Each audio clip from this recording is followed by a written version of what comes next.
Hey, everybody, welcome back to Why Am I Yelling Live, the Black Lives Matter listening tour. Today, I'm looking out my window and we are about to have thunderstorms. So if we lose connectivity, we will be back at some point. Today, we have Dr. Toni Haley with us. She is somebody I met. We did our TEDx talks together in Andrews, South Carolina. She is a doctor, she is an author, she is a coach, she is a speaker. She's got all the things. And so I said, you know what? I'm calling Toni because I want her on this conversation. So thank you for being here. It's so good to see you. I'm so happy to be here. I actually realized I probably should share this to my community. I know they were excited, but sometimes we get so busy with our working from home. We don't even know what day it is, what time it is, what's going on out I know. here. And we're trying to get ready for, a break or a holiday, hopefully too. So I'm happy to be here. Thank you. So I always like to start these conversations off with a very generic question about, it's been a very stressful month or 6 weeks for the Black community and, hundreds of years prior to. I think that because we are in the middle of a global pandemic, we have an opportunity to focus more on these topics, on these discussions, right? We're all working from home. We're not distracted by other things. We can actually see this. And I think if there's any silver lining in this cloud, that is actually it. There are more eyes on this now and there's more awareness. So tell me, I want to talk about everything, right? So your experience with, if you have any personal experience with, systemic racism or racial injustice, um, and how you see us moving forward as a community in humanity to create positive change for everybody. Well, if you're talking to a Black woman who's ambitious, who's always reached for every goal, you know that I have suffered many an insult, right? One of my experiences that comes to mind is, I'm in my white coat. I'm so proud to be on this medical team. I'm in my training. I'm thinking I'm doing something. I had that thing starched, okay? I was Yeah. walking in feeling so bona fide. I had walked across the stage, spent six figures on this education, Yes. and now I'm a doctor, right? I am excited. I'm in training, but I'm a physician now. I walk in and this guy just looks at me. He stares at me and he starts to get up. He's like, this isn't what I was expecting. Where's the real doctor? And I'm like, okay. He's like, your name's Toni. I thought it was a guy, first of all. Second of all, so then I see all these swastikas, like he's got swastikas on his No. neck. Yeah. He's rising to 6 foot plus. I mean, this guy's like 6'3", he's big, he's tall. I'm in the middle of the Midwest, Southern Illinois, Carbondale, West Frankfort to be exact, because I was a rural family medicine resident. And Okay. the nurses hear his voice and they come in, they're like, is everything okay? And they're like, we were worried, but we didn't know what to say. So they pull me out of the room and they send someone to talk to the guy. I'm the only doctor on today. There's, No. I mean, I had a precepting, like a managing Yeah. physician who oversees everybody in the clinic, but they're not seeing patients. It's only the student. And I was the only one there. So he has this little boy, and I could hear the little boy wheezing. And I step back in the room. The nurses are like, oh my gosh, I'm the only Black person there. I come in and I said, listen, your little boy, I can hear his airway. I can hear that he's having trouble breathing. Do you want me to care for your child or not? I want to take care of him. Isn't that why you're here? And he's like, oh, yeah, I don't usually come here. His mom usually brings him. And he grudgingly sits down, lets me examine his baby, oh, 4-year-old or something. Yeah. And I get the little boy some treatment. We write some orders. The nurses come. He calms down and I leave. Right. 10, a couple patients later, they pull me back in. I go to re-examine the baby. He's fine. He sounds a lot better. I have to write a discharge plan. And he stands up again. And I'm like, oh boy. Yeah. And he said, "Can I shake your hand?" And I was like, "Okay." And I shake his hand, and he's like, "Can I give you a hug?" And I was like, "Okay." And he was basically like, I realized how wrong I was. I Right. That was his realized, apology. he's like, I needed your help, and I realized that I have never been in a situation where I might need someone to help me. And you treated me with respect. You were patient. I was out of line, and I wanted to apologize. And he thanked me. I took care of his little boy, and he left. But that was like a reminder that education, Yep. money, Yep. none of that matters. Yep. And I have to accept the insult and And serve serve. with a smile. Right. Right. With a smile. Mhm. Right. So, in medicine, or even as Black people walking around, we wear the mask. There's a Paul Laurence Dunbar poem called "We Wear the Mask." We have to smile and grin and act like everything's okay, and we're in pain all the time. Yeah. Yeah. So how do you, because there's no way to reconcile that, right? It's like you just kind of have to live it and experience it and deal with it. Like you literally had to deal with that your first day on your doctor job, and you should have been like celebrating all day long. And that wasn't your, that to me is, I don't, it just, it hurts my heart that even,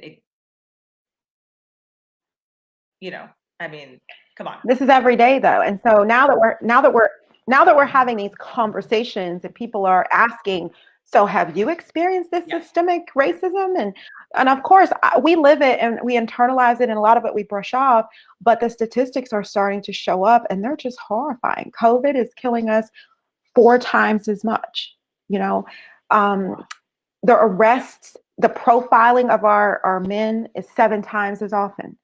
When I looked at Yep. statistics for the prisons, they were through the roof. I'm like, how do you have 68%, Yep.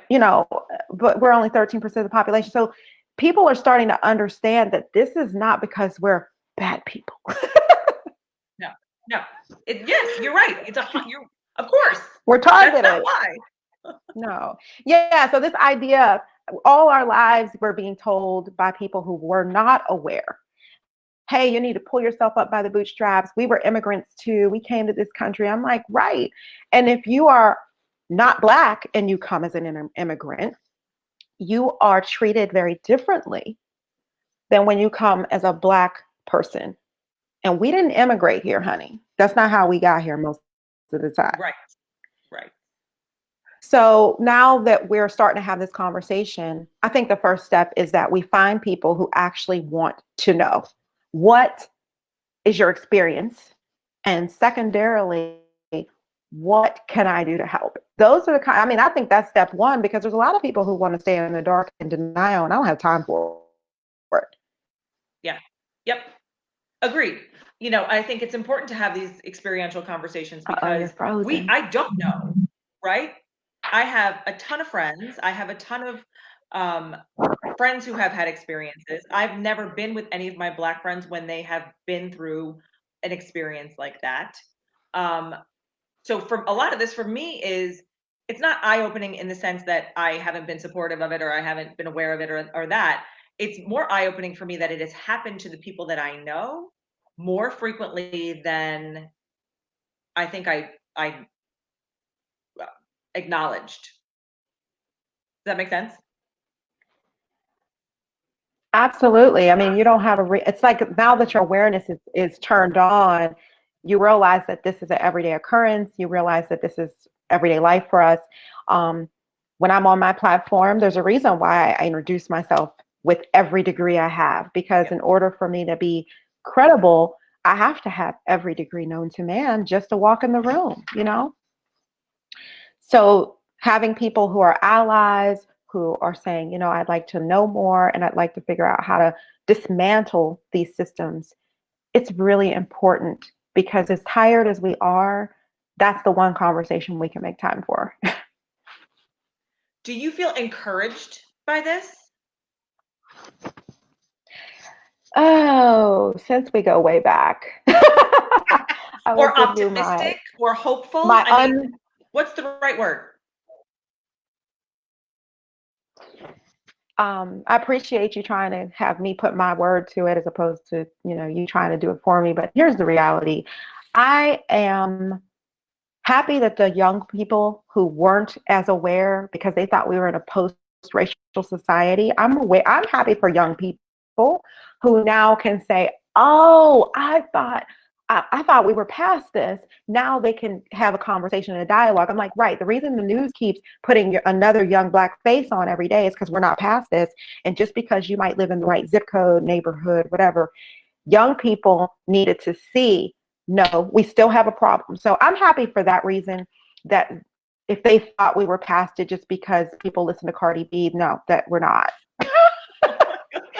Um, but but I don't. But I personally, you know what I mean. Like just because Yeah. you're hanging out with your friends of all kind of races and all that, don't think that you're still going to be able. They're still going to profile your resume if your name sounds black. They're still Yeah. going to offer you less opportunities. You're still going to have to work twice as hard. So I would say I'm hopeful that it allows people who want to be allies to wake up and realize they have a responsibility. There are people who they have power, they have knowledge, they have resources, they have clout, they have money to put behind the cause. Everybody's assignment is different. So for me, I'm excited about the idea that people who didn't know we needed their help are saying, girl, let me tell, where do you need me to donate? Where do you need me to put my name in the hat? Where do you need me to go today to assist in the struggle? That is something worth cheering for. That is an excellent point, and I think that that's not something that I have really not that I haven't explored it, but I love that you are bringing it to light, right? Because there are people that have different resources and different availabilities to them and different backgrounds and whatever. And so how do Mhm. we organize that to make it possible to create change? I think that there are organizations in every community and on that national level where everybody needs to get in where they fit in. And one example would be in my community of physicians. Okay. We are White Coats for Black Lives. We have initiatives to help with health equity. I see one of my physician colleagues here. Hi, Dr. Tamina. She's a pediatrician Oh, and she's nice. got 4 kids. So of course she's Oh, bless yeah. you. I have two, and I thought I was going to lose myself during this whole quarantine. Yeah, so imagine, right? So, and they're all very active and have their own interests. So she's busy, right? But in the doctor world, let's say you have your assignment. There are some doctors who I had to tell who, as a physician, as an executive coach, I'm telling other surgeons and physicians, protect your hands, protect your livelihood. Your assignment is donation. We are Right. not putting you in harm's way right now. We need you in the ICU. We Yeah. need you Yeah. in the surgery suite. So I feel like we don't always have to look so far.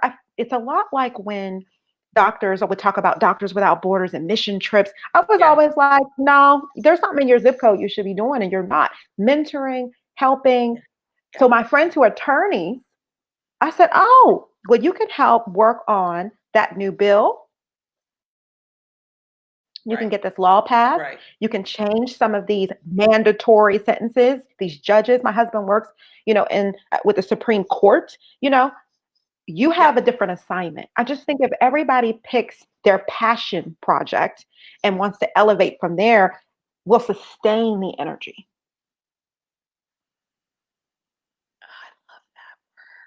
I'm writing that word down, literally writing it down. Um, seriously, because I think it's important. I think sustain is that is, and it has not been used in any of the conversations that I've been having. So this is conversation number 6. Um, how do we sustain this momentum? How do we sustain? Yeah, pick your It's like project. anything. It's pick your project pick your passion project. See, if Yep. you are passionate, I have a pediatrician here. You're passionate about the young being of kids. We were talking about how childhood trauma is affecting adults, right? Maybe her project is to work with the youth in the community program and try to work with these other children who they come from homes where they're being taught some negative things. So there's a lot of Of course. projects out there, and everybody picks one that is authentic Yeah. to their personal value system.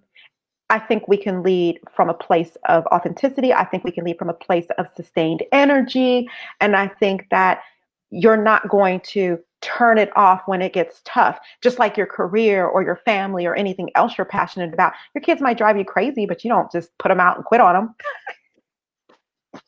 Not It's, today. I mean, in order to keep the conversation going and in order to, these are long-term projects. We got the short term, Yeah. we've got the long term, and then we want to build something. So sitting on the board of a foundation that you Yep. believe is doing the work and you want to keep asking, what else can we do? Well, if the board commitment's 3 years, you're going to have a 3-year project. That is what I'm looking for people to do. Do not Yep. waste my time asking me, what do you think? And what should I read? And what, honey, just get out here and figure out what is authentic for you so you can sign up and do your part. Right. Sustainability through action. Yes. It's Yeah. the I mean, I action. I'm think, a coach, right? yeah, I mean, listen, uh, I have, yes. So this whole time, it's like when people ask me, what can I do? I'm like, you have to take action. And you're right. Like, not everybody is going to be, using their voice like in a platform like this. Not everybody is comfortable. Not everybody has a lot of money to donate, but we have time, we have energy, we have brains, we have all of these things that we can use as resources to educate, help, volunteer, impact, all this stuff. So I love Oh, sustainability. I love the word. Go ahead. so here's an example of what can I do? Well, all over my Yeah. timeline is you need to be given a call over there to see why they haven't arrested Breonna Taylor's killers Every day. every day. Why are we Every still day. asking for justice when it's a clear cut case? Why are we still asking for basic respect and follow through? How often are we losing someone and there's no prosecution? Why don't we figure that out? So you don't need any money to write a letter to your leaders. You don't Right. need any money to get out there and make sure that you're registering people to vote. Voter suppression is our big problem in 2020. Yep. Voter suppression, when they tell me that one county had Oh my 20,000, God. 20, Kentucky. Kentucky, Oh my God. I was going to lose shame my on mind. you. Shame Yes. on you. Agreed. Yep. So here's the thing. Here's what I've read or heard and seen myself in South Carolina, where I live. I was raised in the North. This Southern thing is mind blowing. I'm like, wow, we need to keep on doing the work. But the literacy for even tech and technology and different things, you assume that everybody has access. You assume that people can work from home. You assume that they have the tools to train their kids at home. You assume they have transportation to pick up the Chromebook that's free. Yeah. Yep. How about we figure out how we can impact and get those voting booths handled, those votes counted, because what we're seeing is a lot of the people who used to do voter registration are older. They don't even know how to use the technology, and we're losing out. So there's a lot of grassroots things we can do. Yeah. Yes. And I think that some of the lack of knowledge and education is that people automatically think that they're not qualified to do any of those things, right? It's like, I don't know how to do that. And if you want to do something, just do a little research. The Google thing is amazing, this little magical internet thing that we have, right? Yeah. Right? Like, you and I have gotten to where we are because we don't take no for an answer sometimes. We know that there is a difference to be made in the world. We know that our voices and our expertise can help somebody somewhere. And so when somebody says to me, I can't, I often say, that's not a word that I particularly enjoy. and let's find a way around that. I can't, right? So figuring a way that you can create this Here's and the reality. yeah, You're speaking from a place of growth. Like we're growth mindset women, yeah, right? yep, So we don't think of what we can't do. We look at everything as an opportunity, right? If you look at this as an opportunity, even if you started from today, this is an yeah, opportunity to read one more book, an opportunity to take one more anti-racism course, one more. If you look at it as an opportunity and set long range goals broken into bites, it's more sustainable because compassion fatigue is real. I don't want people to go all out, lose sleep over it, and then they burn out. That's something I've seen before. yeah, yep, totally.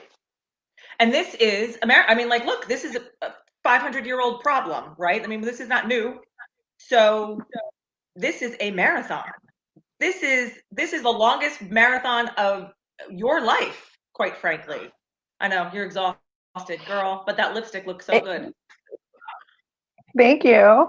You know, the reality I know is you love the lipstick. my dad is a black man in America, right? The reason I Yeah. mention it is because he was my only caregiver for a period of time.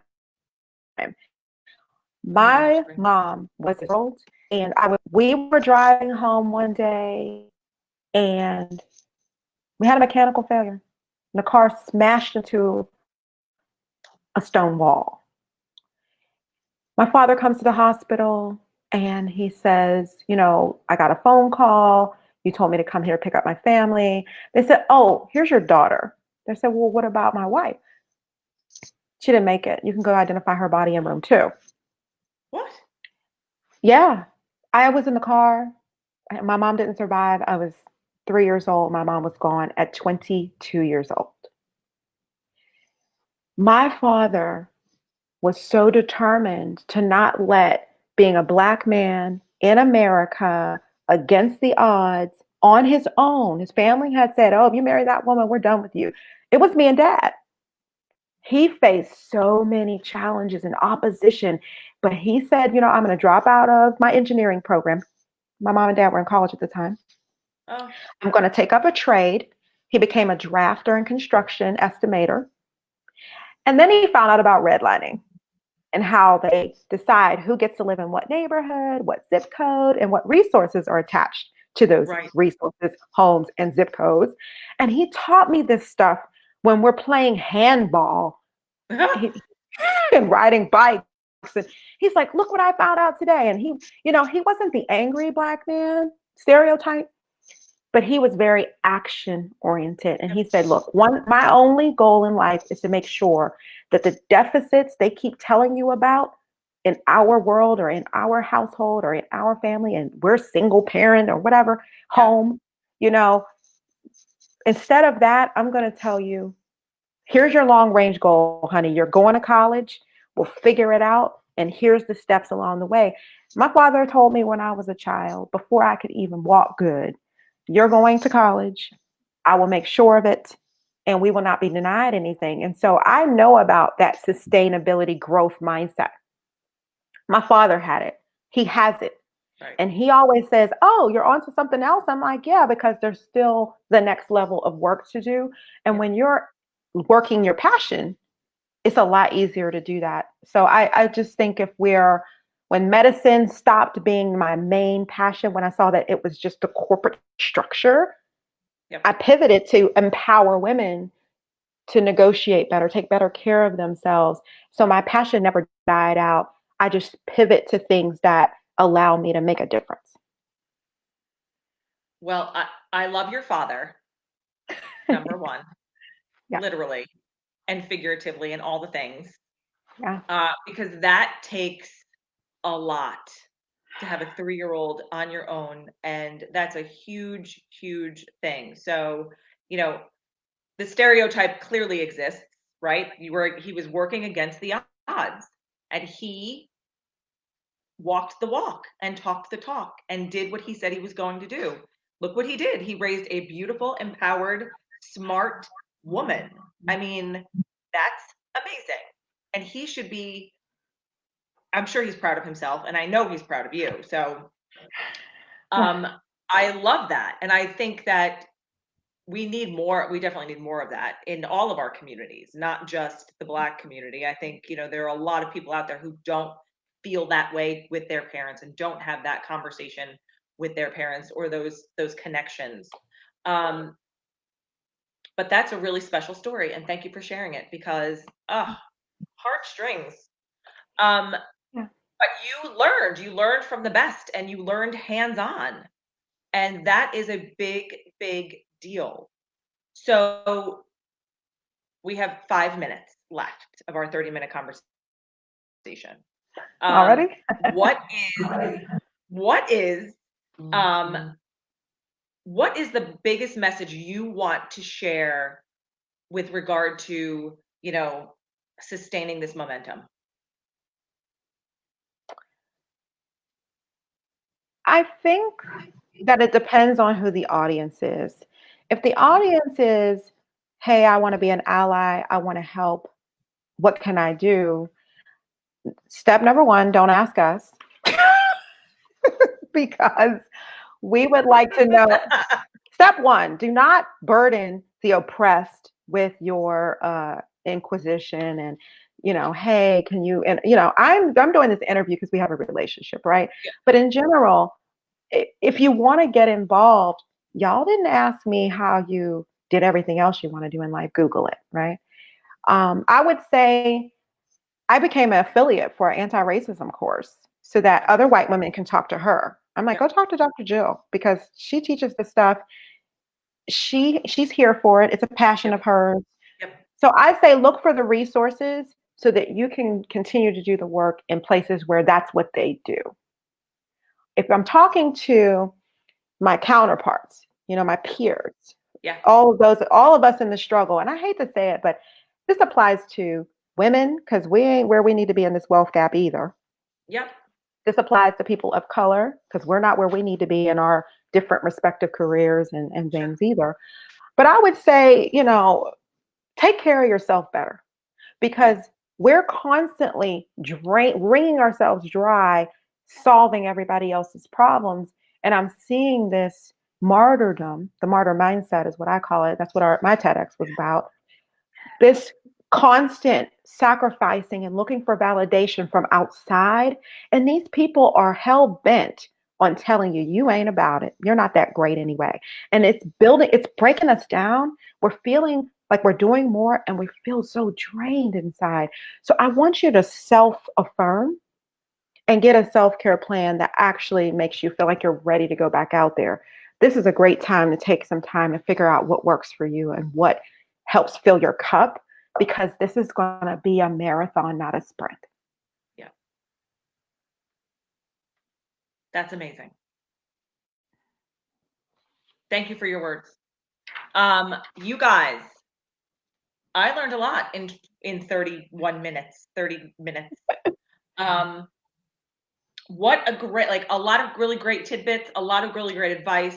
Thank you so much. Where can people find you? I'm going to link your contact information in the comments when this chat's over. So if anybody wants to look you up and follow you and hire you to be their coach, I would love for that to happen. Toni, I appreciate your time. You stay right there. Dr. McMillan, it was so lovely to have you on the chatting away, giving us your advice. Thank you for all of that and for, caring for our children. I love pediatricians. They take care of mine. Um, we will be back here. I'll be back here on Friday, and we'll be back here with another Black Lives Matter listening to our conversation probably next week. So you guys stay tuned for then. Miss Toni, you stay right there. We're going to